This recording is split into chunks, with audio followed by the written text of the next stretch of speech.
ओम नमः सिद्धेभ्यः। ओम नमः सिद्धेभ्यः। ओम नमः सिद्धेभ्यः। मंगलम भगवान वीरो मंगलम गौतमोदन मंगलम कुंद कुंदाद्यो जैन धर्मोस्तु मंगलम सर्वमंगल मांगल्यम सर्वकल्याणकारकं प्रधानं सर्वधर्माणां जैनं जयतु शासनं जैनं जयतु शासनं सकल विभाग अभाव कर या आत्मकल्याण परमानंद सुबोध भय नमो सिद्धि भगवान। आत्म सिद्धि के मार्ग का जिसमें सुभग विधान उस समाधि युद्ध तंत्र का करूं सुगम व्याख्यान।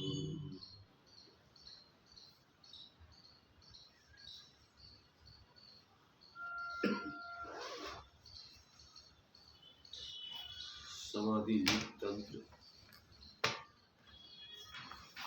ग्रंथ है हमारी। इसमें समाधि अर्थात निराकुलता रूप जीवन जीने की तंत्र माने विधि बताई जा रही है। निराकुलता रूप जीवन कैसे जिया जाए, कैसे जिया जाता है, कैसा जिए हैं लोग, उस बात को यहाँ पर सिद्ध कर रही है। अभी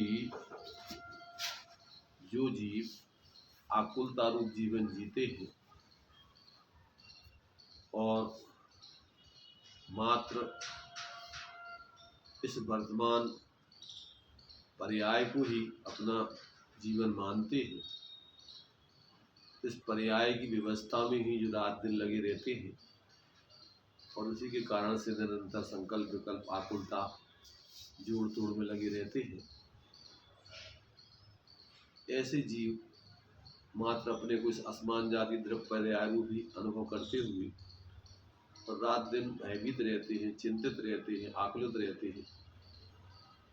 पहली चीज तो ये पर्याय शाश्वत नहीं है, तो इसका नाश होना अवश्यंभावी है।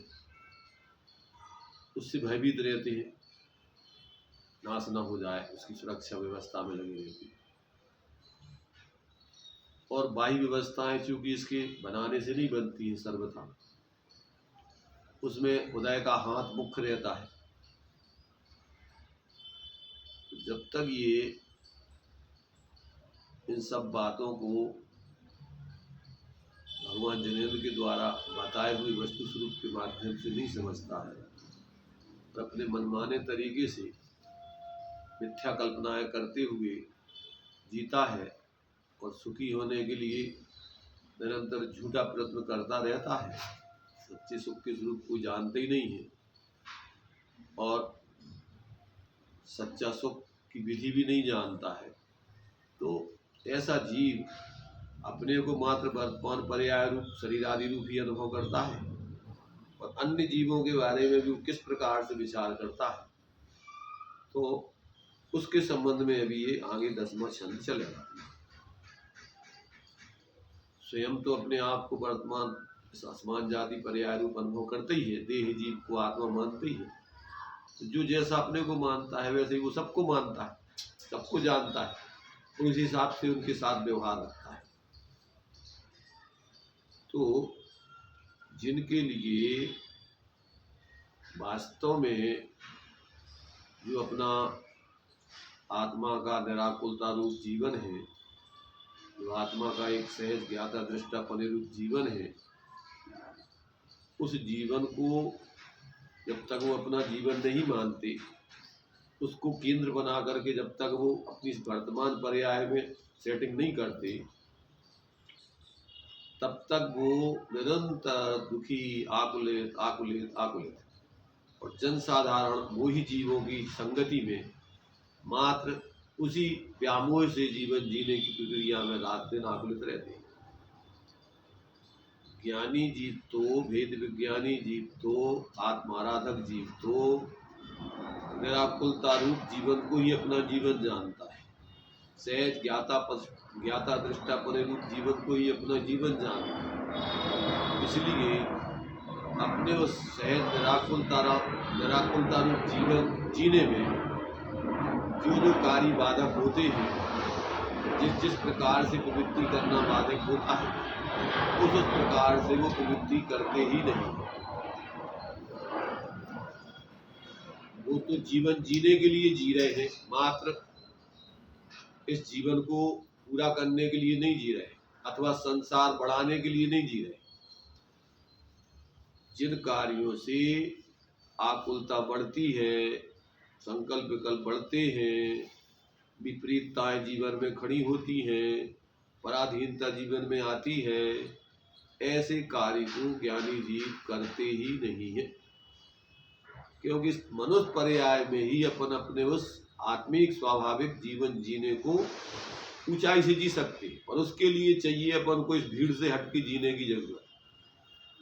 इन मोहियों के चक्कर से बच के जीवन जीने की जरूरत, रूढ़िवादियों के जीवन से बच करके जीवन जीने की जरूरत। जो धर्म के नाम पर धर्मांधता में जी रहे हैं, जिनको धर्म की कोई खबर ही नहीं है, तो उनसे अलग रह करके जीवन जीने की जरूरत। उसके लिए चाहिए अपने लिए अपने ज्ञान की बहुत सजगता और अपने अंदर में आत्मबल की जागृति। तो ये जब तक व्यक्ति अपना लक्ष्य सम्यक प्रकार से नहीं समझता है, नहीं जीता है, तो मात्र अपने जीवन को या तो पूरा करता है या और संसार को बढ़ा लेता है। उस मोहियों के, उस अज्ञानी सांप्रदायिक व्यक्तियों की समूह में साथ में लग करके निरंतर जो है वो अपने विपरीतताओं को, आकुलता को, संकल्प विकल्प को, संसार को निरंतर बढ़ाने में लगा रहे। यहाँ तो वो बात चल रही है कि भैया अनादिकाल से ये जीवन तो सब जीव जीते ही आए हैं। अब तो इस मनुष्य पर्याय में अपने लिए अपना वास्तविक स्वाश्रित आत्मिक जीवन जीने के लिए प्रयत्न करना चाहिए। बाहर की भीड़ के चक्कर में, ख्याति लाभ पूजा आदि के चक्कर में, झूठे मान सम्मान आदि के चक्कर में अपने इस शाश्वत बहुमूल्य जीवन को बर्बाद नहीं करना चाहिए। निर्भय होकर के, निस्संग होकर के, और भले ही आपको अकेला जीवन जीना पड़े, क्योंकि इसके लिए तो आपको सब कुछ करना पड़ेगा।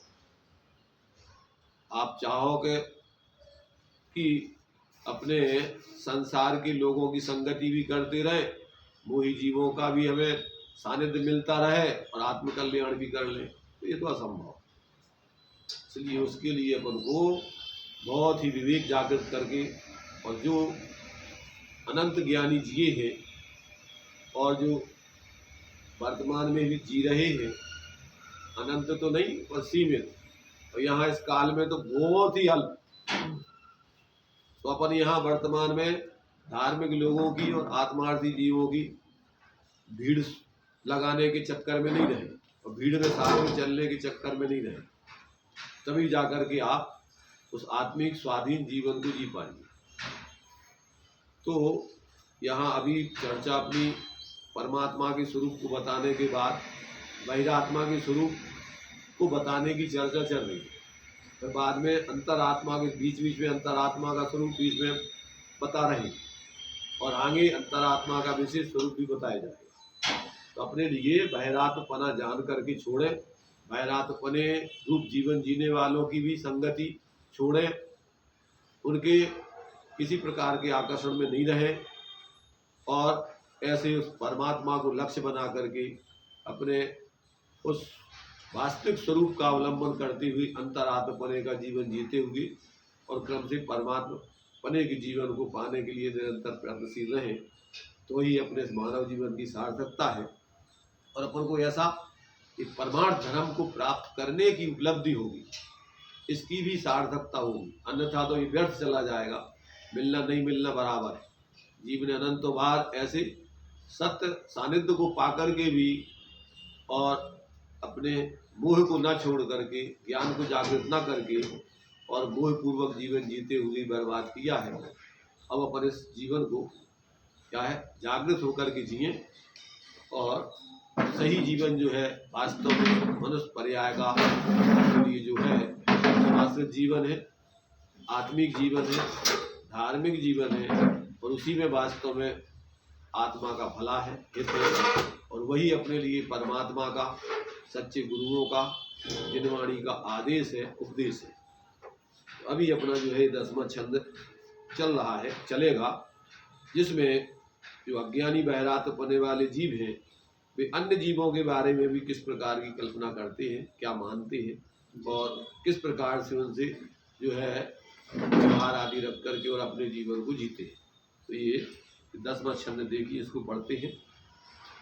इसमें अभी बहरातपने की जीवन की चर्चा हुई। उस बहरातपने की जीवन बाहर दूसरे लोगों से भी उसका सोच कैसा चलता है उस बात को स्पष्ट कर रहे हैं। पुस्तक जो है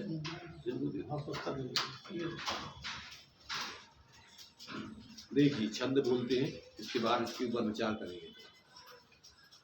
स्वदेह में ऐसा अध्यवसाय करने वाला बहिरात्मा पर देह में कैसा अध्यवसाय करता है, वह बात यहाँ कहते हैं।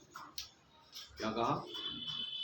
अपने ही देह में अध्यवसाय माने मिथ्या अभिप्राय रख करके भाव करने वाला, मिथ्या अभिप्राय पूर्वक जीने वाला जो जीव है वो अन्य जीवों के संबंध में भी, पर देह आदि के संबंध में भी कैसा मिथ्या अध्यवसाय आदि करता है, कैसे परिणाम करता है, अब उस बात को इस छंद में आचार्य बता रहे। स्वदेह सदृशं दृष्ट्वा परदेहमचेतनं परात्माधितिष्ठितं मूढ़ा परत्वेन अध्यवस्यति। इसका हिंदी है, स्वदेह सम पर देह जड़ है, अधिष्ठित चैतन्य से यह मूढ़ मान परत्व से है युक्त अध्यवसान से। क्या कहा? स्वदेह सम पर देह जड़ है, अधिष्ठित चैतन्य से, अर्थात जिस प्रकार से अपनी आत्मा वर्तमान में अपने देह के साथ रह रही है, इसमें विद्यमान है इच्छितावगाही संबंध के कारण से, तो स्वदेह सम पर देह जड़ है, अधिष्ठित चैतन्य से। अभी वर्तमान में इस देह में प्रत्येक संसारी आत्मा निवास कर रही है संयोग रूप से। अब मूढ़ जीव क्या करता है? यह मूढ़ मान परत्व से है युक्त अध्यवसान से। मिथ्या दृष्टि मूढ़ जीव ऐसे उस संयोग रूप एक जीव जो शरीर है जड़, उस जड़ शरीर से क्या करते हैं? अध्यवसान, उस रूप ही अपने को मान करके दूसरों को भी उस रूप मान करके उनके साथ व्यवहार करते हैं। बाहर से ही उनका मूल्यांकन करते हैं, जैसा अपना मूल्यांकन धन, संपत्ति, इज्जत, आबरू, ख्याति, लाभ, पूजा, ये सब जिस जैसे अपने बारे में विचार करता है, वैसे ही अन्य जीवों के साथ उसी से उनका मूल्यांकन करता है। मतलब जो अपने ध्यान में परजीव जो है वो उसको शरीर सहित यदि अपन देखते हैं तो वो भी अध्यवसाय ही है। अध्यवसाय का मतलब मिथ्या मान्यता, हाँ, मिथ्या झूठी मान्यता। तो जो अपने को जैसा मानेगा तो अब दूसरे को कैसे जानेगा? वो ज्ञातमाला के शरीर जब उसने पहले ही घड़ा ओला कर दिया तो आगे के घड़े सब दूसरों के बारे में सीधे कैसे हो सकते? पहले तो जब स्वा को ही वो सही नहीं समझता तो फिर ना तो वो अन्य जीवों को समझता है, ना अन्य अंतरात्माओं को समझता है, ना परमात्मा को समझता है। सबके बारे में उसकी विपरीत मान्यता ही चलती है। भले वो कहने में अपने को आत्मा कहता रहे, लेकिन देखो क्या है, अभी तो यहाँ पर सामान्य रूप से जो अपने को देह रूप अनुभव करता है, तो अभी तो उसके लिए वो सब उसी मनुष्य पर्याय में ही एकत्र बुद्धि करके सबको देखता है, खुद को भी देखता है। अभी तो उसको भी तत्व ज्ञान की बात ही मत करो, अभी उसको तत्व ज्ञान भी नहीं हुआ। तो क्या करता है, तो वो तो निरंतर उसी रूप देखता है, अपने को दूसरों को। ऐसा मिथ्या दृष्टि जीव, अब उसकी जो है यहाँ पर माने किस प्रकार की प्रवृत्ति होती है, कैसा जीवन, तो थोड़ा सा वो क्रम से बता रहे हैं। तो अज्ञानी बहिरात्मा अन्य के आत्मा के साथ रहने वाले अचेतनम माने अचेतन चेतना रहे पर देहम दूसरे के देह को स्वदेह सदृशम अपने शरीर समान दृष्टवा देख कर परत्वेन अन्य के आत्मा रूप से अध्यवस्यति। क्या करता है, माने वो जैसे अपने देह रूप अपने आत्मा को मानता है, ऐसे अन्य के देह रूप आत्मा से उस आत्मा को मानता है वो, और इससे अलग कोई दूसरे की आत्मा को भी नहीं देखता है। देखिए टीका में खुलासा, व्यापार व्यवहार अर्थात वाणी वचन शरीर का आकार आदि द्वारा पर देह को अपने देह के समान देख कर, कैसा देख कर, कर्म वसात अन्य के आत्मा से अधिष्ठित स्वीकृत अचेतन माने पर के देह को चेतना युक्त देखकर बहिरात्मा उसे अर्थात उस देह को यानी परपने रूप से अर्थात पर के आत्मा रूप ही उसको मानता है।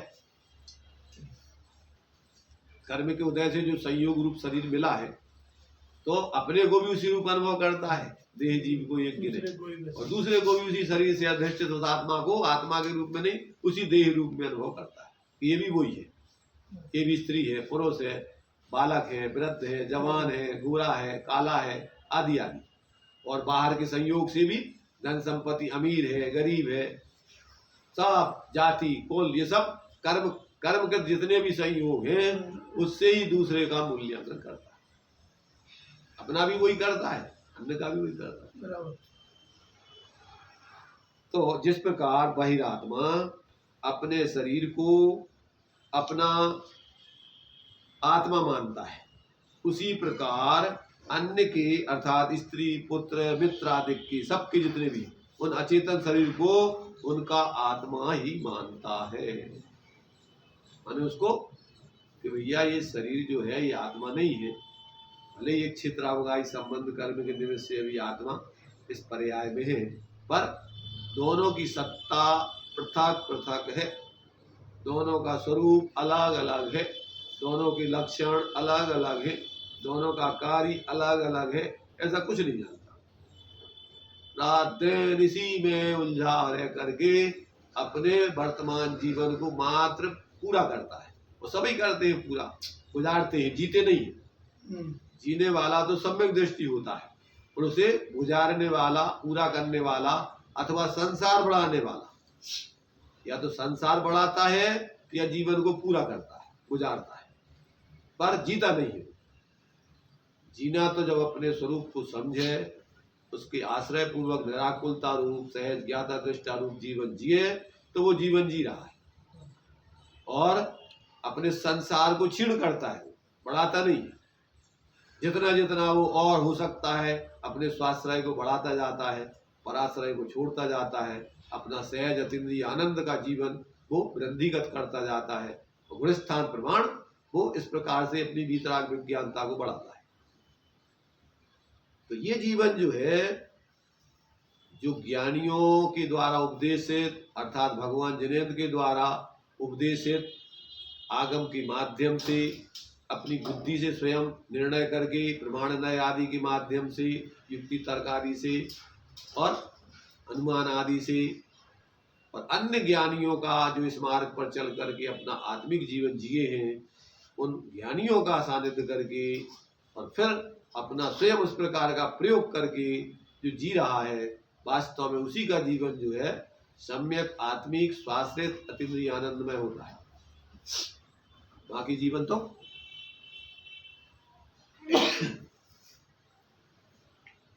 बाकी जीवन तो जीव ने अनादिकाल से विपर्यास वाला जिया है, संयोगाधीन जिया है, पर्यायाश्रित जिया है।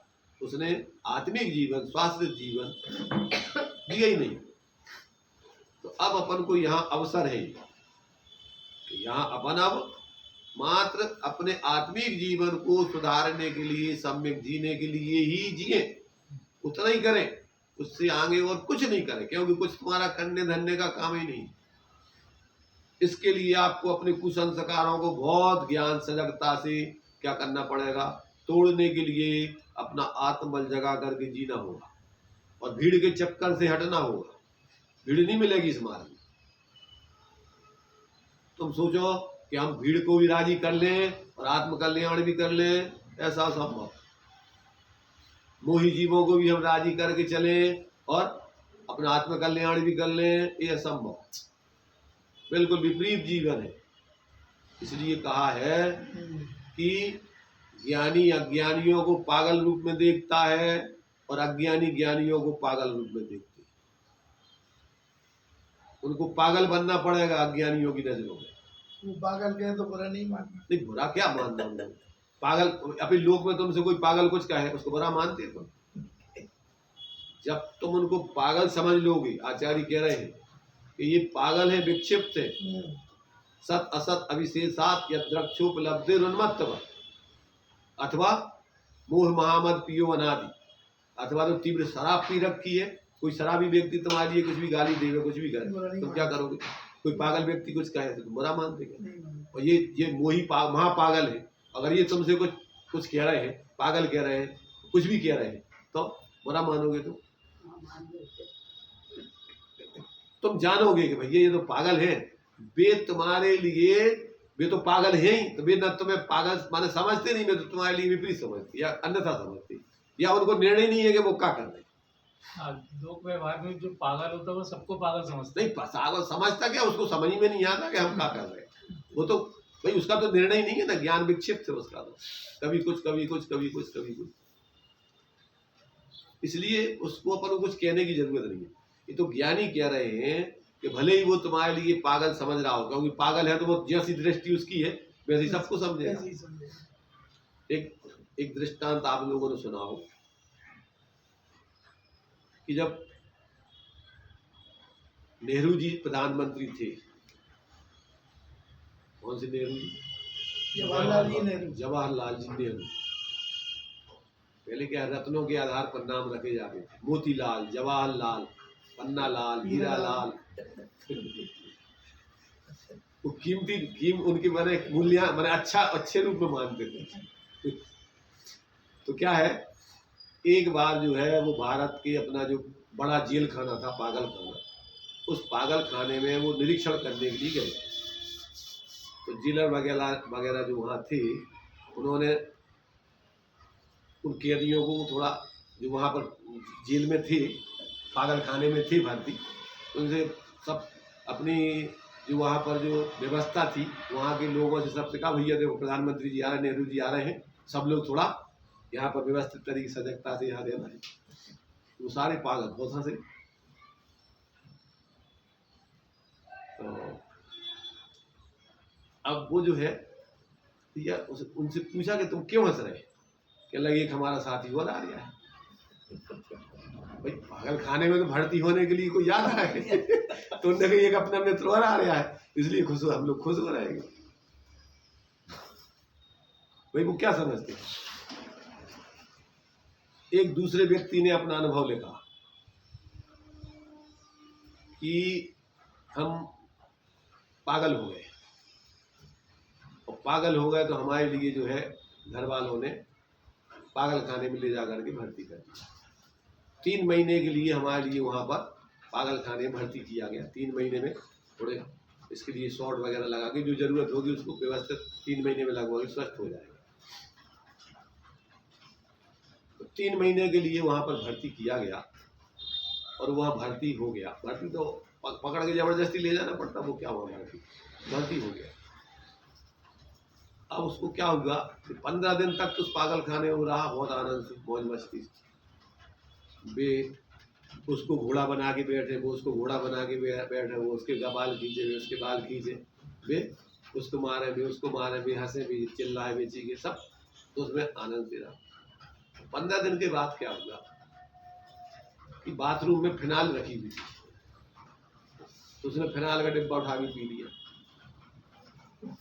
तो क्या हुआ, तो उसको उल्टी दस्त के माध्यम से उसके दिमाग का सारा कचरा निकल गया। तब क्या हुआ कि वो स्वस्थ हो गया।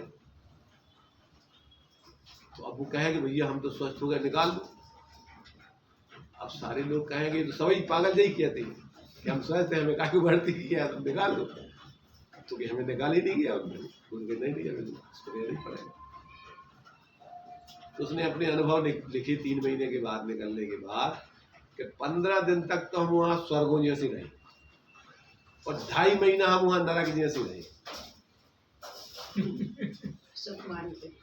नहीं भाई, क्या है कि पहले जब हम पागल थे तब तो हम पागलों में आनंद से जी रहे थे, कोई हमें समस्या ही नहीं थी। अब हम हो गए स्वस्थ और बेसब है पागल। अब हम तो पागलपन कर नहीं सकते, और बेसब पागल ही पागल हमसे पागलपन करें, अब हमारे लिए बड़ी मुसीबत। ऐसे ही संसार में ज्ञानियों की और अज्ञानियों के बीच की स्थिति है। क्या कबीरदास जी कहते हैं, क्या कहते हैं कि सुखिया सब संसार है, खावे और सोवे। आज पास आ रही है, क्या कह रहे, सुखिया सब संसार है, खावे और सोवे, और दुखिया दास कबीर है, जागे और रोवे। सही। तकलीफ किसको, देख देख करके संसार की दशा ज्ञानियों को रोना आता है। चलती चाकी देख कर दिया कबीरा रोए, और 2 पाटन के बीच में पुण्य पाप के 2 पाटों के बीच में साबुत बचाना को, सब पिस रहे हैं।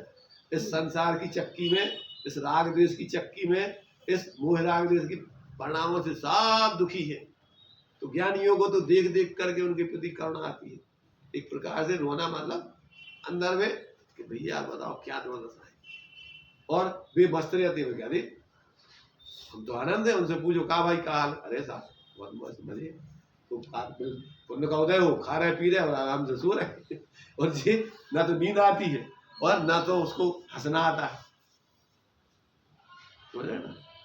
तो ये जो है उसको तो संसार में सुख दिखते ही नहीं है, सब तो संसार आता है। तो ना तो यहाँ उसको सुख भाषित होता है और ना वो यहाँ आनंद से रह पाता है। तो यहाँ कह रहे हैं आचार्य या ज्ञानी कि भैया देखो, इस मनुष्य पर्याय में आप आए हो, आप गफलत में अपने जीवन को बर्बाद मत कर देना। जो अपन को भगवान जिनेंद्र का उपदेश है उसको आप पढ़िए, सुनिए, समझिए और अपनी बुद्धि से निर्णय करिए निष्पक्ष होके। और जो इस मार्ग पर चलने वाले विरल लोग हैं, मिल जाए भाग्य से तो, अथवा जो हुए हैं उनने जो अनुभव लिखे हैं उनके अनुभवों को पढ़ करके, सुन करके और खुद भी प्रयोग करके देखो, तो यही जीवन तुम्हारे लिए आनंदमय सुखमय है। इसके अलावा और कोई दूसरा जीवन नहीं। चारों से मेल खाएगा। भगवान ने जो बताया है, अपनी निष्पक्ष बुद्धि से, युक्ति तर्क से निर्णय करोगे तो उसमें भी समझ में आएगा कि हाँ वास्तव में ये जीवन सही होना चाहिए। जब अनुभव कर लोगे तब तो है, पर आपको लगेगा कि ये जीवन ही अपना वास्तव में सही होना चाहिए। और जो ज्ञानियों ने अनुभव किया है, वे कह रहे हैं कि यही जीवन है आनंदमय। जितने भी ज्ञानी हुए भैया, हम भगवान जिनेंद्र का उपदेश तो हमने सुना ही समझा है, उनके आगम से, केवली शुद्ध केवली की परंपरा से तो हमने समझा ही है, पर और साथ जो ज्ञानी क्रम से परापर हो रहे हैं उनसे भी हमने सुना समझा है, और स्वयं भी हमने अनुभव करके देखा कि वास्तव में यही बात सही है 100%। ऐसा उसका आगम से, युक्ति तर्क से, ज्ञानियों के अनुभव से, स्वयं के अनुभव से, चारों से मेल खाता है। उसमें कोई विसंगति समझ में नहीं आती। तो समझ लो कि हाँ वास्तव में अपन सही मार्ग पे आ गए। तो ये जो है, जैसे अपने शरीर का नाश होने पर बहिरात्मा अपना नाश समझता है, वैसे ही स्त्री पुत्र मित्र आदि के शरीर का नाश होने पर उनकी आत्मा का नाश समझता है। इस प्रकार वह अपने शरीर में आत्मबुद्धि आत्मकल्पना करके दुखी होता है और अन्य भी शरीर की प्रतिकूलता के कारण दुखी होते हैं, ऐसा मानता है कि अन्य जीव भी इनके लिए बाहर से ये सब शरीर की अनुकूलता नहीं है, अच्छा खाने पीने नहीं है, इसलिए दुखी है।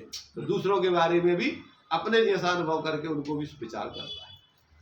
इस प्रकार ये जो है, ये इसकी मिथ्या दृष्टि की इस प्रकार की जो सोच है अपने बारे में, अन्य के बारे में, वो सब मिथ्या ही होती है, वो सही नहीं होती किसी प्रकार से। ना तो वो देव शास्त्र गुरु के बारे में सही सोच पाता है, ना अन्य जीवों के बारे में सोच पाता है, और अपना जीवन भी ऐसी विपरीत जीता है।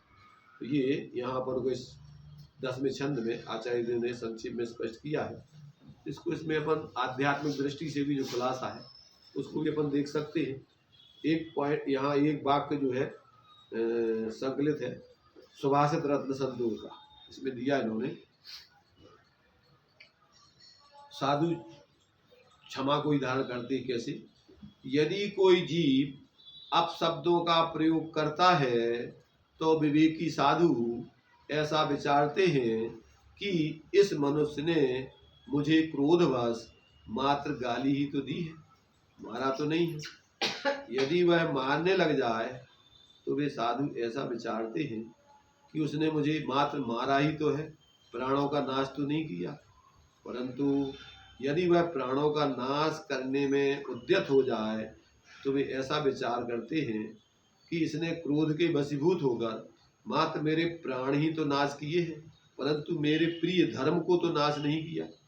इसलिए मुझे इस बेचारे अज्ञानी प्राणी पर क्रोध करना उचित नहीं है, क्योंकि क्रोध धर्म का नाश और पाप का संचय करता है, ऐसा समझकर बुद्धिमान जीव साधु पुरुष क्षमा धारण ही करते हैं। 10 लक्षण धर्म की पूजन में अपन पढ़ते हैं, गाली सुन मन खेद न आने, गुण को गुण कहे अयाने, कहिए अयानो वस्तु छीने, बांध मार बहुविध करे, करते निकारे तन बिदारे, बेर जो न तहाँ धरे।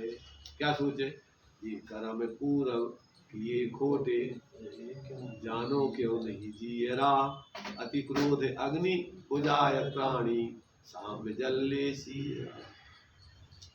इसलिए साधु हरि मित्र महल मसान, कंचन कांच निंदन तुतिकरण, अर्घाव तारण असी प्रहारण, मैं सदा समताधरण।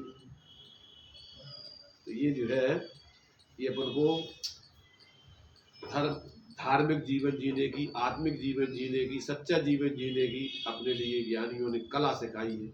और जो व्यक्ति ऐसे आत्मिक स्वाधीन जीवन को जीने लगता है, उसकी साधना करता है, वो व्यक्ति अपने जीवन में कभी परेशान नहीं होता, दुखी नहीं होता। क्रम क्रम से वो स्वास्थ्य जीवन को ग्रहण करते हुए, पराश्रय जीवन को छोड़ते हुए, क्रमशः उत्तरोत्तर आनंदमय मंगलमय अपने जीवन को जीता हुआ एक दिन पूर्ण परमात्मा को प्राप्त कर लेता है। अब इसमें देखिए आध्यात्मिक दृष्टि से जो अपने लिए दिया है उसके माध्यम से भी थोड़ा, क्योंकि लोगों के लिए क्या है कि संक्षेप में समझ में नहीं आता है किसी के, तो विस्तार में फिर इसमें थोड़ा खुलासा दिया है, और विस्तार का भी थोड़ा सा अध्ययन करते हुए, और जिनकी बुद्धि जागृत है संक्षेप में ही भाव समझ लेते हैं, परंतु अब उपयोग के लिए कोई ना कोई अवलंबन तो चाहिए। उपयोग स्वरूप में चला जाए तो अच्छा ही है। अगर इसको समझ में भी आ गया और फिर छोड़ के अपन क्या करेंगे, 3 काम है, या तो स्वरूप में शुद्ध उपयोग में चले जाए तो ये सब अपन को छोड़ नहीं लायक है सब, और शुद्ध उपयोग में नहीं जाए तो अशुभ उपयोग में अपन को जाने लायक नहीं है। उससे तो अपन अपने स्वरूप से और दूर जाते, अपने स्वभाव से और दूर जाते। इसलिए बुद्धिपूर्वक अपन को इसका क्रम क्रम से व्यवहार धर्म के कार्यों में ही अपन को बुद्धि विशेष लगाकर उस परमार्थ धर्म की आराधना को बढ़ाना चाहिए। तो वचन सार जी में जब मुनिराजों का आचरण का वर्णन किया गया है चरणानी चक्षुलिका में, तो वहाँ पर साधक मुनिराज कहते हैं हे व्यवहार पंचाचार, जब तक मैं परमार्थ रूप उस अपने स्वरूप की आराधना में पूर्ण सक्षम न हो जाऊं, तब तक मैं तेरे आश्रय से जीता हूं। ये विवेक है। जब तक अपन को जो है पूर्ण अपने स्वरूप में पूर्ण स्थिर नहीं हो पाते, तो अपन व्यवहार धर्म में रहते हुए क्या करें, अपन उसी में अपन पूर्ण गाफिल नहीं हो जाए। त्याग शुभ क्रिया कलाप, करो मत कदाचि पाप, शुभ में ना मगन हो शुद्धता में सर। शुद्धता को भूल कर शुभ में ही मग्न नहीं हो जाना, एकत्र बुद्धि करके उसी को धर्म नहीं मान लेना। ये अपन को विवेक है, संतुलन है, साधक का जीवन है। तो चलिए इसको थोड़ा अपन अब थोड़ा विशेष खुलासा भी पढ़ते हैं। पेज नंबर 41 है। पर देह में पर आत्मा का भ्रम। जैसे अपना आत्मा जिसमें विराजमान है, ऐसे देह को यह मोही जीव मानता है कि यह मैं आत्मा हूँ। इसी प्रकार दूसरे लोग भी उन अधिष्ठित परदेहों को देखकर ऐसा मानते हैं कि ये दूसरे हैं। पर को पर जानना अच्छा है, किंतु ये तो परदेह को ही पर आत्मा देख रहे हैं। ऐसे मिथ्याप से छूटा नहीं है, अज्ञान बना हुआ है। दूसरे की देह में भी तो यूं दिखता है, यह देह भी परवस्तु है, और इस देह में रहने वाला जो यह आत्मा है, यह भी पर है। तब तो उसका ज्ञान ठीक था, किंतु जैसे स्वाधिष्ठित देह को माना है कि यह मैं हूँ, इसी तरह दूसरे के देह में यह मानते हैं कि ये परजीव हैं। इस तरह बहिरात्मा को अपने आप में भी भ्रम है और अन्य जीवों के स्वरूप में भी भ्रम है। वो तो देखो, जैसी जिसकी दृष्टि है वैसी उसकी दृष्टि 24 घंटे सब तरफ देखेगा। बराबर। जिसको पीलिया हो गया है तो उसको सारी चीजें पीली पीली दिखती है। ऐसे ही जिसकी आंखें स्वस्थ हैं तो वो जो पदार्थ जैसा है उसको वैसा देखता है। तो ऐसे ही जिसको भेद विज्ञान हो जाता है, आत्मज्ञान हो जाता है, भले ही एक क्षेत्र होगा इस संबंध में शरीर के साथ आत्मा रह रही है, परंतु ज्ञानी देह जीव को एक नहीं गिनते। अपनी आत्मा को अलग अपने लक्षणों से जान करके और उसका अनुभव करते हुए जीते हैं, और शरीर आदि को पर मानते। ऐसे अन्य जीवों में भी उनको वो शरीर देखते हैं तो भैया वो संयोग रूप है, अंदर में उनकी आत्मा अलग है। अब उसमें भी आत्मा अलग है, तो अब कौन उसमें बाहरात्मा है, कौन अंतरात्मा है, कौन परमात्मा है, अब ये वो ज्ञानी जान सकते। अज्ञानी ना तो बाहरात्मा देख सकते हैं, ना अंतरात्मा देख सकते हैं, ना परमात्मा ना आत्मा। पहले तो सब आत्मा है। आत्मा की दृष्टि से सामान्य से कोई भेद नहीं। अब पर्याय दृष्टि से 3 भेद है। ये जो देह आदि में एकत्र बुद्धि कर रहा है बाहरात्मा, और जो देह और आत्मा को भिन्न भिन्न जान का स्वरूप साधना कर रहा है वो अंतरात्मा, और जो अपनी साधना में ही साधना करते करते उसी में पुनलीन होगा वो परमात्मा। तो ये बहुत ही सुंदर तरीके से जो है, जिसको वेद विज्ञान की कला आ जाती है, वो सबके साथ बराबर जैसा संतुलित व्यवहार होने चाहिए, जो अपन को आचार्य ने दिया है। मैत्री, प्रमोद, कारुण्य, माधुर्य। कितनी भावनाएं हैं? 4 भावनाएं। एक आत्मा की है और 3 पर्याय दृष्टि वाले हैं, तो वे चारों आत्मा की, पर एक दृष्टि है सामान्य आत्माओं की। सामान्य आत्मदृष्टि से सभी जीव अपने समान है, बराबर है। इसलिए मैत्री भाव जगत में उसका सब जीवों से नित्य रहे। क्या कहा? मैत्री भाव सब जीवों से नित्य कब रह सकता है? मैत्री भाव किसके साथ होता है पता है? जो समान गुण धर्म होते हैं उनके साथ मैत्री भाव होता है। तो सदा काल उसके हीना दिखता, पर उसके मैत्री में कोई अंतर नहीं पड़ता है। तो सदा काल अपनी सब जीवों के साथ मैत्री भाव कब रह सकता है? जब सदा आत्मा के द्रव्य स्वरूप से, उसके स्वभाव से सबको देखो। सब स्वभाव से जो निगोद में सो ही मुझ में सो ही मोक्ष मजा, निश्चय भेद कछु भी नहीं। इस भाव से सब जीवों के प्रति मैत्री भाव सदा रहेगा। अब प्रबोध, कारुण्य, माध्यस्थ, ये 3 भाव पर्याय दृष्टि वाले। तो अपने लिए अपने से विशेष स्वरूप आराधना में बड़े चढ़े हुए हैं। देखो, साधक लोग 3 प्रकार के होते हैं। अपने से अधिक अपने से हीन, अपने सम अथवा विपरीत, 4 प्रकार तीन प्रकार के साधक और एक प्रकार के बाधक। बाधक 4 हो गए। विपरीत बात। तो साधक जीवों में यथायोग व्यवहार होगा, हम्म। अपने से हीन है तो उनके प्रति भी क्या है, जैसे अपने से छोटे बच्चों के प्रति अपन को प्रेम होता है, वात्सल्य होता है, उनको आशीर्वाद देते हैं, आगे बढ़ने की भावना, ऐसा व्यवहार करें। समान हो गए तो उनके साथ समान व्यवहार करते हैं, और अपने से अधिक हो गए तो उनके प्रति बहुमान आदि का, उनसे गुणग्रहण आदि का भाव होता है, ऐसा व्यवहार। और जो विपरीत हो गए, माध्यस्थ भावम विपरीत वृत्तौ, ये दृष्टिकोण साधक के जीवन में पाया जाता है। समझ में आ गया? कितने दृष्टिकोण? मैत्री, प्रमोद, कारुण्य, मध्यस्थ। साधकों में प्रमोद, और प्रमोद के रूप अलग अलग है व्यवहार में। अपने से हीन, अपने बराबर, और अपने से ऊपर। प्रमोद भाव देख करके अपन को अच्छा है, साधना के मार्ग में चल रहे, पर व्यवहारिक व्यवहार में अपने लिए अपने से हीन है तो उनके लिए आशीर्वाद वगैरह दिया जाता है, उनकी भी यथायोग जीवी और आगे बढ़े भावना की जाती है। वैसे ही व्यवहार होगा।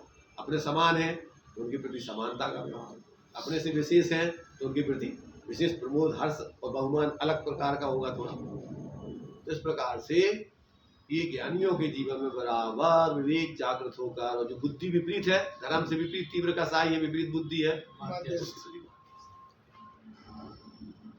ये अपन को जब ज्ञान जागृत हो जाता है तो अपना यथायोग जीवन व्यवहार में भी और पारमार्थिक दृष्टि से तो अपन को भैया किसी के प्रति कोई विपरीत धारणा बनाने ही, सब जीव है, कभी भी अपने स्वरूप को समझ करके मार्ग में लग सकते हैं, इसलिए किसी के प्रति दुर्भाव नहीं रखना, सबके प्रति आत्मीय व्यवहार परोक्ष रूप में। प्रत्यक्ष रूप में अपने लिए 4 प्रकार का व्यवहार,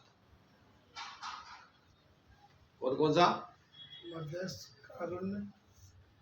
माने देखो, कारुण्य में अपन को थोड़ा दूसरा प्रकार, कारुण्य में तो जिनके पाप का उदय चल रहा है, ठीक है, तो उनके प्रति अपन को करुणा दया का भाव, उनका दुख दूर है, ऐसी अपनी भावना प्रकट रहता है। तो पाप का उदय साधकों के जीवन में भी चल सकता है और सामान्य जीवों के उदय में भी, जीवन में भी चल सकता है। तो जिनकी मान लीजिए तीव्र कसाय विपरीत मिथ्यात्व नहीं है, तो उनको भी यथायोग अपना भाव रहता है भैया ये भी, इनके भी दुख दूर हो। वैसे तो सब विपरीत बुद्धि वालों के ऊपर भी करुणा भाव रखना है, बराबर, क्योंकि इनका भी क्या है, पाप का उदय चल रहा है और बेचारे ये तो महादुखी है, इसलिए इनको भी क्या है, कल्याण हो भावना तो ये रखी जाएगी, करुणा के साथ मध्यस्थ। हाँ। तो उनके प्रति द्वेष बुद्धि से बैर विरोध बना करके नहीं, उनके पास भी करुणा बुद्धि से उनके प्रति मध्यस्थ बना, और बराबर और जीवों के साथ यथायोग, अगर उनके जो भी उदय चलते हैं यथायोग अपन हो सकता है तो उनके आत्माराधना में बाधा है वो दूर हो जाए, तो अपन कर सकते हैं, तो दूर करते हुए अपन उनके साथ व्यवहार करें, ऐसा उनका जीवन पाया जाता है। देह में आत्मत के भ्रम का कारण भैया निज को निज, पर को पर जान, कब यह हो सकता है? जब वस्तु की मर्यादा का पता हो, द्रव क्षेत्र काल भाव से पदार्थ के स्वरूप है, यह ज्ञान में हो, वह निर्णय कर सकते हैं कि यह तो मैं हूँ और बाकी सब पर हैं। देह में आत्मा समझ लेने का भ्रम मान लेने में एक यह भी सहयोगी कारण है कि यह देह बहुत वर्षों तक बिगड़ता नहीं है, ज्यों क्या त्यों बना रहता है। अनेक शरीरों के स्कंद आते हैं और अनेक जाते हैं, तो इस शरीर में अनेक परमाणु आए और अनेक परमाणु चले गए, यह तो ताता प्रति समय लगा रहता है। लेकिन इस स्थिति में जो शरीर की स्थिरता रहती है, उस स्थिरता के कारण यह भ्रम हो गया है कि यह मैं आत्मा हूँ। हाँ देखिए, ये बता रहे हैं कि देह में आत्मत्व के भ्रम का कारण क्या है। जैसे तो क्या है, देह अपन है ही नहीं, एक बात। और वो कब जान सकते हो? जब आप स्वचतुष्टय पर चतुष्टय से अस्ति नास्ति का विवेक हो। क्या कहा? एक द्रव्य का अंश दूसरे द्रव्य में ना मिलावे। एक द्रव्य का अंश दूसरे द्रव्य में कब नहीं मिलाओगे? जब सबकी मर्यादा पता हो तुम्हें। प्रत्येक वस्तु चतुष्टय में रहती है, अपने द्रव्य में, अपने प्रदेशों में, अपनी पर्यायों में, अपने गुणों में कहाँ रहती है? तो अपने सुचतुष्ट में प्रत्येक वस्तु अपने चतुष्टय में रहती है। तो प्रत्येक वस्तु माने प्रत्येक द्रव कहाँ रहता है? अपने ही प्रदेशों में। जितने उसके प्रदेश हैं, जो आकार बनता है उस प्रदेश उन प्रदेशों में ही, और फिर जो वर्तमान पर्याय में उसका व्यंजन पर्याय का आकार बना है। जैसे वर्तमान में अपन मनुष्य पर्याय में है, तो अपनी आत्मा कहाँ है? मनुष्य अभी पूरी की पूरी इस मनुष्य पर्याय में व्याप रही है। उसी पर्याय से उसका क्षणिक तादाद, वर्तमान पर्याय से द्रव्य का तादाद क्षणिक तादाद में संबंध होता है। तो उस पर्याय में अपन अपने को पर्याय रूप नहीं देखो, उस पर्याय में अपने द्रव्य को व्याप्ता हुआ देखे। क्यों? कि द्रव्य सभी पर्यायों में अन्वय रूप से सामान्य रूप से व्याप्ता है। वो सर्वथा पर्याय रूप नहीं हो जाता, वो सर्वथा पर्याय से अलग नहीं रहता। कथनचित वो उस पर्याय रूप और कथनचित पर्याय से अलग। समझ में आ रहा कि नहीं? तो जब अपन को वर्तमान में आत्मा को देखना है तो वर्तमान बढ़ती हुई पर्याय में ही आत्मा दिखेगा, और कहीं दुनिया में नहीं दिखेगा। भूत भविष्य की पर्याय तो द्रव्य रूप है अभी, उसी में जो पूर्व की पर्याय है वे योग्यता रूप उसी में लीन हो गई हैं, और भविष्य की पर्याय शक्ति रूप में उसी में विद्यमान है। वर्तमान पर्याय रूप आत्मा भी परिणमित हो रही है। अपन को क्या करना? वर्तमान में अपन को कहाँ देखोगे आत्मा को? कहीं आसमान पाताल में नहीं देखना, इस वर्तमान पर्याय में ही आत्मा व्याप रही है। तो उसी वर्तमान पर्याय में अपन पर्याय को गौण करो, उसमें पर्याय में 3 रूप होते हैं। पर्याय गुण की है, और गुण द्रव्य के हैं, और उसमें उस पर्याय में गुण भी है और द्रव्य भी है। इसलिए अपन को जो ज्ञान की मुख्यता से अपन ज्ञान, चूंकि जीव का साधारण गुण है तो उसमें स्वभाव का अंश प्रकट रहता ही रहता है। भले इसमें विपरीतता चल रही हो, परंतु वो स्वभाव का अंश प्रकट है क्षय सब ज्ञान। अब उसमें विपरीतता क्या है? तो उस ज्ञान में आत्मा नहीं देख करके और अपन उस ज्ञान में कर्म के उदयजन्य भाव, रागादिक, सुख दुख आदि को देखे अथवा अन्य ज्ञेयों को देखे। जबकि वो ज्ञान न तो किसी अन्य ज्ञेय रूप होता है, न कर्म के उदयजन्य आश्रव आदि भाव रूप होता है। वो ज्ञान ज्ञानी रूप रहता है, उसमें आत्मा ही व्याप्ता है, उसमें पर नहीं व्याप्ति। तो ज्ञान में अन्य देखना वही विपरीत, ज्ञान की विपरीतता है। वो भ्रम है उसका, वो मिथ्यात्व है उसकी, वो अन्यथापना है, विपरीतता है, अज्ञान है। उसको 3 नाम दिए हैं: अज्ञान, कुज्ञान और मिथ्या ज्ञान। अज्ञान, कुज्ञान और मिथ्या ज्ञान। मोक्ष मार्ग प्रकाशक जी में उसके 3 विशेषण बतलाए। अज्ञान क्यों? कि जिसको जानना चाहिए सही वो नहीं जान रहा है, इसलिए अज्ञान है। और मिथ्या ज्ञान क्यों? कि जैसा वस्तु का स्वरूप है नहीं वैसा जानता है, इसलिए मिथ्या। और उसको जहां लगना चाहिए, जहां जाना चाहिए वहां नहीं जा करके आश्रवादी में लगता है। इसका नाम कुज्ञान, खोटे मार्ग पर चलना। खोटे कार्यों में लगे रहना, अपना हित इसमें नहीं है, वो कुज्ञान, खोटा। अपन कुपुत्र सुपुत्र बोलते हैं कि नहीं? तो जो गलत कार्य करे, अपनी कुल से विपरीत कार्य करे, उसको कुपुत्र बोलते हैं। उसी को अपन कह देते अपुत्र है, ये हमारा पुत्र नहीं है, क्योंकि हमारे खानदान के विपरीत कार्य, हमारे स्वभाव के हमारे अनुकूल नहीं जी रहा है, इसलिए उसको अपुत्र कह देते, हमारा नहीं है। अच्छा, इस अपेक्षा से वो अज्ञान है, वो ज्ञान ही नहीं है हमारा। तो अज्ञान, कुज्ञान, मिथ्या ज्ञान, तीनों विशेषण उसमें लागू। ऐसा जब अपन समझ लेते हैं तो क्या है यहाँ पर कि जो अपना चतुष्टय तो क्या है कि अपने द्रव, अपने क्षेत्र, अपने काल, अपने भाव रूप है। सामान्य रूप से पहले 2 द्रव्यों की पृथकता करो तो क्या होगा कि अपना द्रव्य गुण पर्याय अपने प्रदेश, अपने रूप ही रहेंगे, वो पर रूप होते, चाहे मिथ्या दृष्टि हो चाहे सम्यक दृष्टि। मिथ्या दृष्टि का भी अपने ही मिथ्या ज्ञान श्रद्धान आचरण रूप में उसकी पर्याय में हो रही है, पर रूप तो होती नहीं। अब चूंकि उस ज्ञान श्रद्धान आचरण में वो भ्रम है उसकी, तो वो भ्रम छोड़ दो तो वो तो आत्मा ही है, फिर उसमें आत्मा व्याप ही रहा है। भ्रम जब ही जाता है जब उस पर्यायों में वो पर को नहीं देखे, मात्र पर्याय रूप अपने को नहीं देखे, उसमें अन्वय रूप से व्यापने वाले द्रव्य को देखे। समझ में आ रहा है कि नहीं? क्लियर। तो यहाँ पर ये कह रहे हैं कि देह में आत्मत्व के भ्रम का कारण क्या है कि जब वो अपने स्वचतुष्टय और पर चतुष्टय के स्वरूप को नहीं पहचानता, ये उसके लिए क्या है, इस जो एक क्षेत्रावगाही संबंध शरीर है और जो इसमें रहने वाला अपना इससे पृथक स्वचतुष्टय में रहने वाला आत्मा है, इसके लक्षणों से, इसके स्वरूप से, इसकी अस्थि नास्ति से इसको पहचान नहीं है, इसलिए वो भ्रम से इस शरीर को ही आत्मा मान लेता है।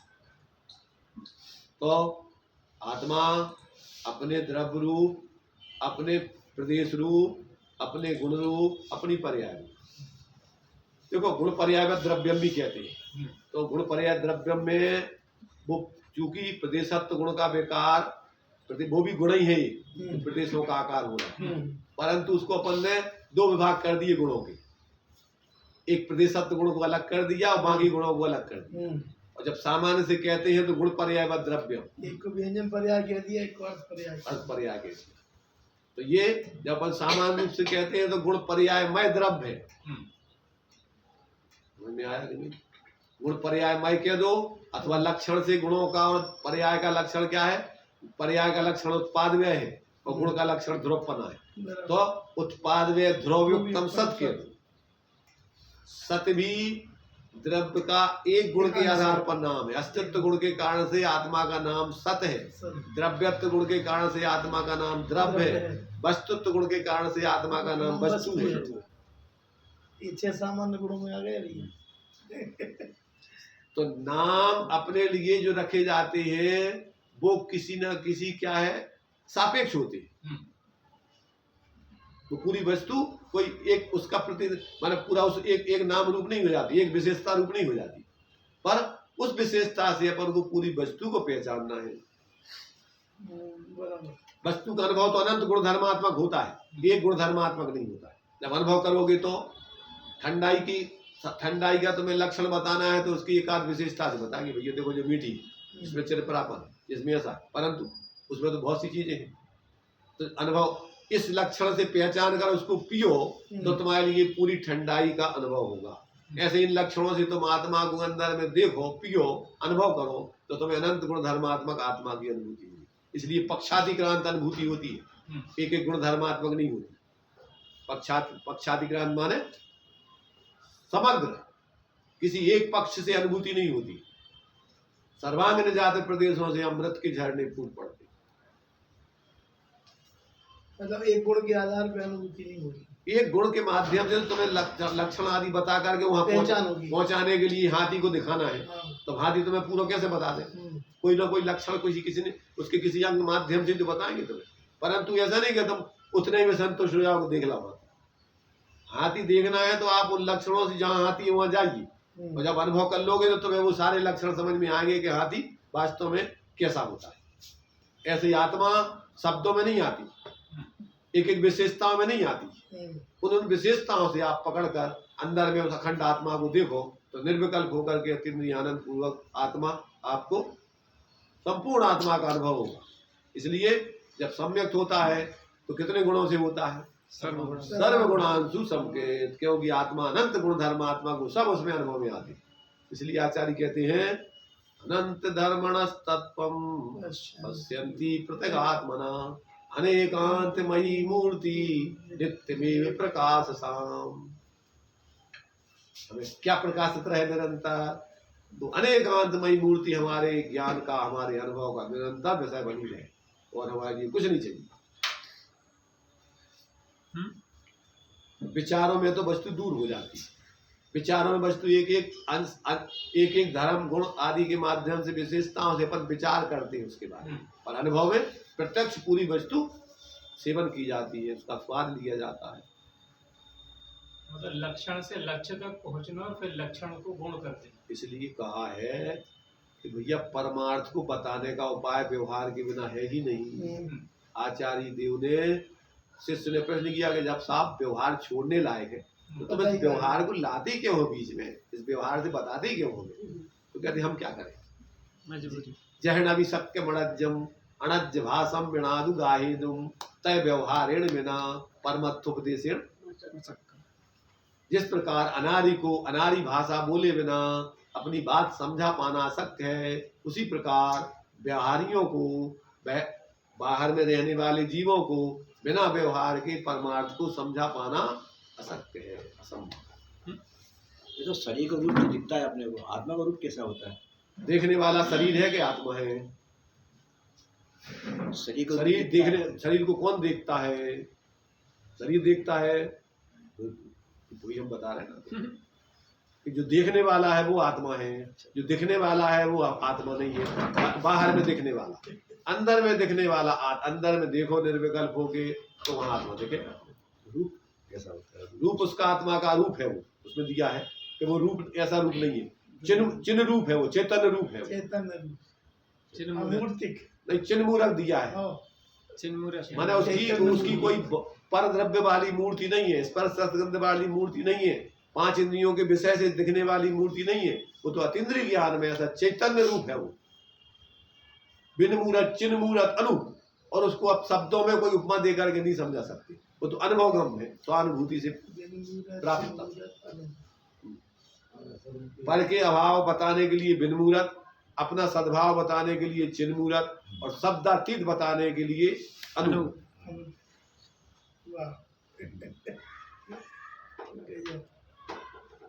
अब इसी को अपन थोड़ा पचाएं, थोड़ा जीवन में प्रयोग करते हुए जिए, और फिर जो है इसको स्वाध्याय को करें तो अपन को आनंद आएगा, अंदर में उपयोग को ढालें। इसलिए कभी तो अपना प्रेम हो रहा है, नहीं है तो उसको ध्यान। सापेक्ष अमृत जिन वचन, सत चैतन्य घन, दरसार कलिकाल में अनुभव करो रे भक्त। तीर्थंकरों के विरह में यदि ना रहे ये जिन वचन, तो स्वपर हित कैसे करें इस जगत में फिर पापी। अज्ञान बस भ्रमते रहें, पशुवत सदा ही दुख सहे। धन धन्य है वे जीव जो जिन वचन सुन निज हित कर।